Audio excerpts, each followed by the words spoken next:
Во пожар кој се случил утро во 2 часа по полноќ, изгоре помошен објект штала со поголема количина сено во Делчевската населба Милково брдо.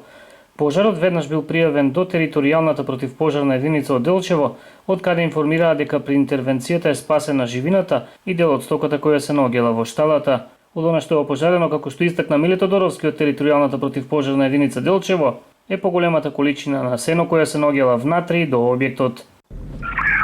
Тојавата е примена во 02 часот и 20 минути.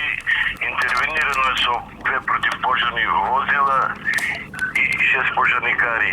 Запалена објекта штала или шупа во која имаше сено, поголема количина сено. Пожарот за кратко време бил ставен под контрола, а утрово се уште беше видлива чатта од опожарената штала која се наоѓа спроти улицата и блиските куќи на самиот почеток на населбата Милково брдо.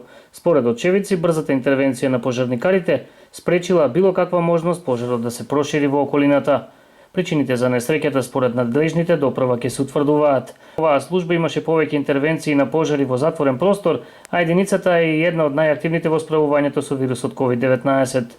Годинава сме фокусирани, имавме неколку пожари на објекти, исто имавме шумски пожари, а како дел од работата вршевме и дезинфекција на улиците и на објектите поради вирусот COVID-19. За својата пожртвувана работа од страна на своите колеги, годинава пожарникарот Миле Тодоровски е прогласен за најдобар пожарникар за оваа година, зашто доби награда од општината која ја донираше за борба против COVID-19 вирусот.